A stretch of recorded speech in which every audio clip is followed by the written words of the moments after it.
शारदीय नवरात्रि से जुड़ी संपूर्ण जानकारी, कलश स्थापना और ज्वारे बोने का शुभ मुहूर्त, शक्ति की उपासना में ज्वारे की जरूरत क्यों, कलश स्थापना में किन गलतियों से बचें, देखें सिर्फ धर्म ज्ञान पर।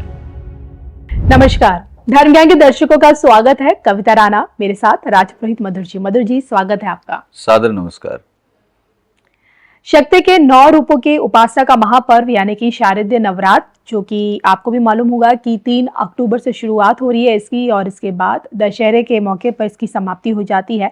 और जो कि देखिए, शक्ति की जो उपासना की जो परंपरा है, इस उपलक्ष्य के मौके पर कलश की स्थापना और जौ बोने की जो परंपरा है वो ईश्वर के घर से चली आ रही है। और इस परंपरा को निर्वहन करते हुए किस प्रकार से घर घर शक्ति की उपासना जो पूजा की जाती है, लेकिन इसके पीछे का महत्व क्या है।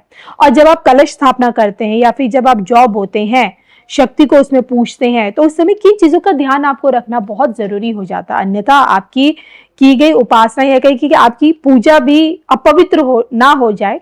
इसके लिए किन चीजों का ध्यान आप इस बार रखें, इन्हीं चीजों को जानने के लिए आज हम मधुर जी से बात करेंगे और इनसे जानेंगे सबसे पहले कि कलश स्थापना का क्या महत्व और जौ बोने का, दोनों का महत्व क्या बताया गया है शास्त्रों में।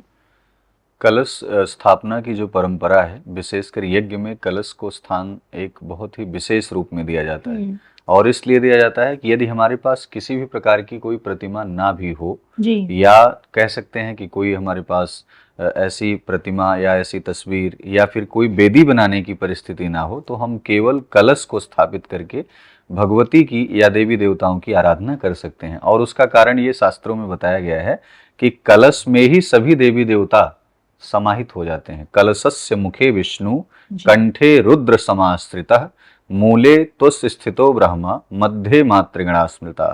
अर्थात ब्रह्मा, विष्णु, महेश, ये तीनों देव जो है वो कंठ में ही समाहित हो जाते हैं, जिसमें सभी नदियों का जल, तीर्थों का जल, वेद, उपनिषद, शास्त्र, पुराण, महाकाली, महालक्ष्मी, महासरस्वती आदि पवित्र देवियों का आवाहन एक कलश में ही हो जाता है। तो कलश, यहाँ तक कि समुद्र मंथन से कलश में अमृत निकला।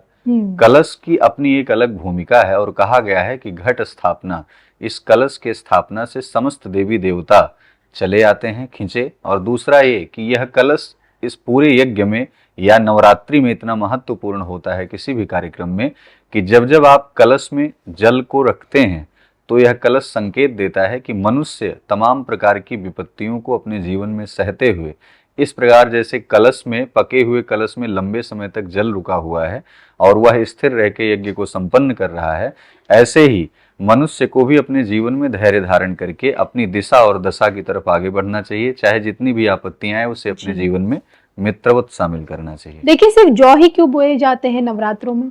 विशेषकर जौ का बहुत बड़ा महत्व बतलाया गया है। और जौ जो संबंध रखता है वो भगवान विष्णु से संबंध रखता है। भगवान विष्णु से वो कहा गया है कि जवा जब नवरात्रि में उगाया जाता है, बोया जाता है, तो यज्ञ की प्रसन्नता के लिए, मनुष्य की जीवन की तमाम प्रकार की दुर्वृत्तियों के शमन के लिए और उस यज्ञ के संपन्न होने के लिए आदि आदि और भी कारण बतलाए जाते हैं। लेकिन जो बताया गया है शास्त्रों में कि हम सप्तधान्य का प्रयोग इसलिए करते हैं कि हमारी यज्ञ में वो सप्तधान्य जिस प्रकार से अंकुरित होकर के और बृहद अवस्था में, एक बड़े अवस्था में आएगा, ऐसे ही उस यज्ञ का संपूर्ण प्रारूप और उसकी शक्तियां उस मानव जीवन में समाहित होंगी और एक शक्ति बनकर के उस परिवार पर कृपा बरसाएंगी। जी।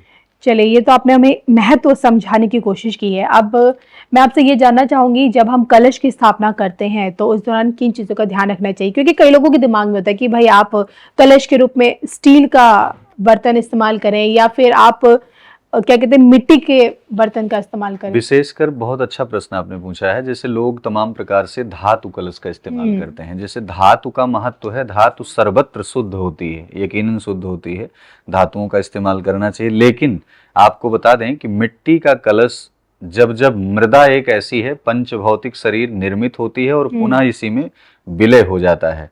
यह पंचभौतिक शरीर और यह कलश, ये दोनों आपस में एक ऐसा मान्यता को सिद्ध करते हैं या ऐसे संकेत देते हैं जीवन में कि इस कलश में रुके हुए जल को जब हम पूजन करते हैं तो पुनः उस कलश का विलय फिर उसी मिट्टी में हो जाता है।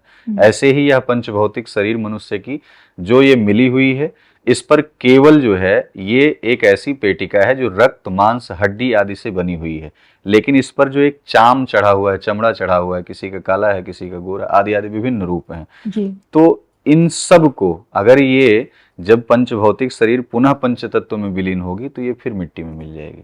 तो यह कलश भी यह संकेत देता है कि आप बृहद से बृहद, बड़ी से बड़ी यज्ञ अनुष्ठान को आप सफल कर रहे हैं। तो देवताओं की आसक्तियां, और वैसे भी पृथ्वी को धरा कहा गया है जिसको शेष साक्षात धारण करते हैं। जी। तो प्रयास करना चाहिए पूरे नवरात्र में कलश का जो प्रयोग करें, मिट्टी के कलश का प्रयोग करें। मिट्टी के कलश के प्रयोग से उस घर में पवित्रता आएगी, नकारात्मकता जितनी होती है उस कलश में समाहित हो जाती है। जैसे जैसे वह कलश शीतल स्थिति में जाने लगता है, ऐसे ऐसे उस घर में जो तमाम प्रकार की नेगेटिविटी है या कलह जैसी स्थिति है वो भी शांत चित्त अवस्था में आने लगती है। अब वहीं धातु कलश अगर आप रखते हैं तो वो भी शुद्ध माना जाता है, उसे भी रख सकते हैं, कोई भी जो है उसमें संदेह नहीं है। प्रयास करें कि मिट्टी के कलश का उपयोग करें जिससे आपकी यज्ञ संपूर्णतः सिद्ध हो। अब रही बात कि यज्ञ पर जो कलश पर जो अन्नपूर्णा का वास कराया जाता है, तमाम लोग चावल रख देते हैं, बहुत सारे लोग गेहूं रख देते हैं, तो उस अन्नपूर्णा का वास जो होता है वो विशेषकर बतलाया गया है कि जब जब हम अन्नपूर्णा को रख करके उनको प्रणाम करके पूजन करते हैं तो उस घर में, उस राज्य में, उस राष्ट्र में, उस देश में कभी भी अन्न का जो है, अन्न की कमी नहीं होती है। जी। तो यकीनन कलश पर इसलिए अन्नपूर्णा देवी का वास कराया जाता है। अब तीसरी जो सबसे महत्वपूर्ण बात है कि कलश पर आपने नारियल रखा हुआ देखा होगा, और नारियल जो जटा वाला, जल वाला होता है उसमें नेत्र होते हैं, उसमें चक्षु होते हैं। कभी कभी नारियल हम खड़ा करके रख देते हैं और वो नेत्र या तो ऊपर की तरफ होता है या नीचे दब जाता है। कभी कभी नारियल ऐसा रख देते हैं कि नेत्र सामने की तरफ हो और वो बाकी पृष्ठभाग पीछे की तरफ हो जाता है। लेकिन प्रयास करना चाहिए नारियल की जो आंख है, जो नेत्र है, जो चक्षु है, वो जब आप कलश रखें तो आप अपनी तरफ को करके रखें और उसमें लाल या पीले कपड़े को लपेट करके रखें, जिससे नारियल पर किसी भी प्रकार की कोई नजर लगे भी ना, और उस नारियल की जो चक्षु स्थिति है, जो शिखा है, वो आपके रेटिना से, आपकी आंखों से उसका तारतम्य मिलता रहे, जुड़ता रहे। इससे क्या होगा कि आपके अंदर लक्ष्मी जी की कृपा होगी, आपके नेत्रों का विकार भी दूर होगा, आपके जीवन में समरसता आएगी, सौम्यता आएगी। अब रही बात जो जौ बोया जाता है उसकी, यहाँ मैं जानना चाहूंगी कि घट स्थापना या जौ बोने की जो विधि कहती है, संक्षिप्त विधि, जिसमें हमें किन चीजों का ध्यान रखना चाहिए? अब विशेषकर ध्यान ये देना है कि जैसे नारियल खड़ा करके ना रखें आप, और दूसरा ये ध्यान देना है कि कलश जब आप स्थापित करें तो कलश के कंठ में रक्त सूत्र 3 बार आपको लपेटना है, और वो इसलिए लपेटना है कि मानव जीवन में 3 प्रकार के ताप बतलाए गए हैं। वो ताप कौन से हैं? दैहिक, दैविक और भौतिक। तीनों प्रकार के तापों के समन के लिए मनुष्य यज्ञ करता है, मनुष्य साधना करता है। जी। इस कलश स्थापना के अवसर पर वह रक्त सूत्र आप अपने जो है उस कलश के गले में, कंठ में 3 बार आप लपेटें और 3 बार ही ग्रंथि करें, और निवेदन करें कलश स्थापना के समय कि भगवान देवताओं का, जिन देवियों का मैं आवाहन कर रहा हूँ, इससे हमारे जीवन के तीनों प्रकार के ताप, संताप, इनका समूल विनाश हो और जीवन एक सुगम पथ पर चलते हुए और दैवीय कृपा से आगे हमको कुछ न कुछ ऐसा आशीर्वाद प्राप्त होता रहे। जो महत्वपूर्ण विषय ये है कि पहली बात आपका आसन लाल होना चाहिए। दूसरा ये कि जिस आसन पर हम कलश को विराजमान कर रहे हैं वो कोई चौकी हो, या भूमि पर आप मिट्टी के पात्र में ही जौ आदि इत्यादि बो करके आप उस कलश को रखें। और तीसरा ये जो सबसे सावधानी बरतने वाली बात है कि साधारण जल को न रखें। साधारण जल के साथ साथ आप गंगा जल या अन्य तीर्थों के जल का मिश्रण करके ही कलश में रखें। और कलश में एक ऐसे सिक्के को आप रखें, वो चाहे 10 का सिक्का हो, 5 का हो, कैसा भी हो, उस सिक्के को डाल करके 9 दिन तक विधिवत पूजन करें। और वही सिक्का आप बाद में जब विसर्जन करेंगे तो उसको निकालिएगा, सुपारी निकालिएगा और 5 गांठ हल्दी, जो कलश में सब कुछ पड़ा रहेगा, इसको लेकर के, और जो जवा नीचे उगा रहता है उसको लेकर के पीले कपड़े में बांध करके आप वर्ष भर अर्थात आने वाली नवरात्रि तक आप उसे अपनी तिजोरी में रख सकते हैं। अब रही बात कि जैसे क्या ना करें उसमें, तो ध्यान रहे कि आप शुद्ध आचरण से बैठें। पूजा पाठ जब भी आप करें तो उसमें श्रद्धा और भक्ति का विशेष रूप से समाहित हो आपके अंदर, कि श्रद्धा से विश्वास से मैं माँ भगवती की उपासना कर रहा हूँ। तीसरी बात ये कि अगर श्रद्धा विश्वास रहेगा तो तन और मन दोनों पवित्र होना चाहिए।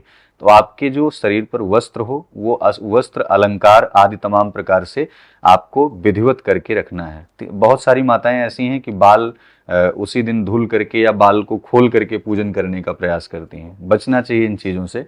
कलश स्थापना के समय या कोई भी पूजा पाठ यज्ञ आदि के समय आप माताओं का सिर हमेशा ढका होना चाहिए। साथ साथ जो उनके केस हैं जो उलझे रहते हैं उसको बांध करके रखने से पवित्रता भी बनी रहती है, काम वासना आदि तमाम चीज़ों से व्यक्ति निर्विकार होकर के यज्ञ में वो लगा भी रहता है। चलिए, तो इसी के साथ हमें इजाजत दीजिएगा। नमस्कार। नमस्कार।